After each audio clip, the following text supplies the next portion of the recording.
Hi cake families, இன்றைக்கி blondie recipe தான் பார்க்க போகிறோம். ப்ரௌனி பிடிக்காதுங்கிறவங்களுக்கு இது பெஸ்ட்டு ஐடியான்னு தான் சொல்லுவேன்.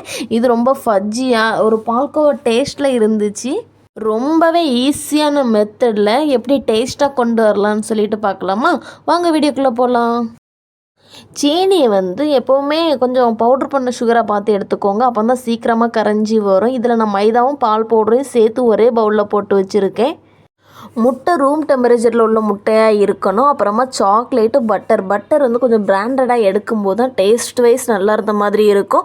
நீங்கள் லோக்கல் பிராண்டை பார்த்து எடுக்காதீங்க. கொஞ்சம் இந்த ஹட்சன், அமுல் அந்த மாதிரியான பட்டர் பார்த்து எடுத்துக்கோங்க. இந்த சாக்லேட்டையும் பட்டரையும் டபுள் பாயில் மெத்தடில் மிக்ஸ் பண்ணி எடுத்துக்கோங்க. நீங்கள் டைரெக்டாக ஹீட் பண்ணும்போது சாக்லேட் கரிகிற மாதிரி இருக்கும், கட்டி பிடிக்கிற மாதிரி இருக்கும்.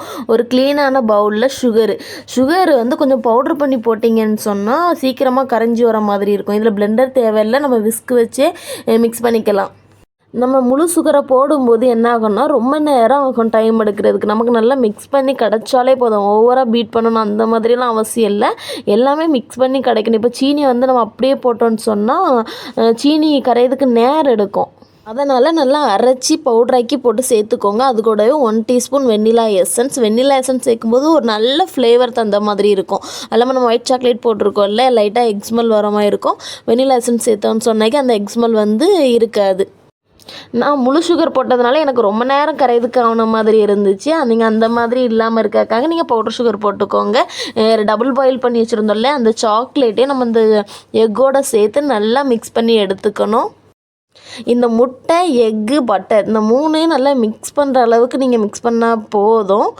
180 டிகிரியில் 10 மினிட்ஸ் ப்ரீக் ஹீட் பண்ணி வச்சுக்கோங்க. நம்ம பால் பவுடரை அந்த நேரத்தில் தான் ஓப்பன் பண்ணி வைக்கணும். இல்லைன்னு சொன்னால் கட்டி பிடிச்ச மாதிரி இருக்கும். பார்த்தாலே உங்களுக்கு தெரியுதா, கீழே மைதா மாவு வேகத்தில் உழுது, மேலே உள்ளது கட்டி பிடிச்ச மாதிரி இருக்கா. அதனால் அந்த பால் பவுடரை மட்டும் கொஞ்சம் கேர்ஃபுல்லாக ஹேண்டில் பண்ணுங்கள்.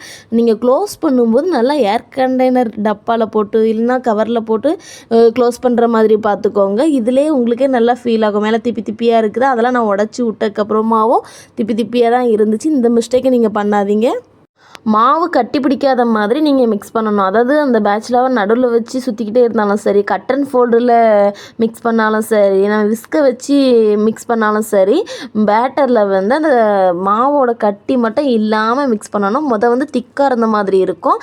டைம் எடுக்க எடுக்க கொஞ்சம் லூஸ் கொடுத்துரும். நார்மல் பேட்டர் மாதிரியே ஆயிரும். கொஞ்சம் வலுவலுப்பாக தான் இருக்கும்.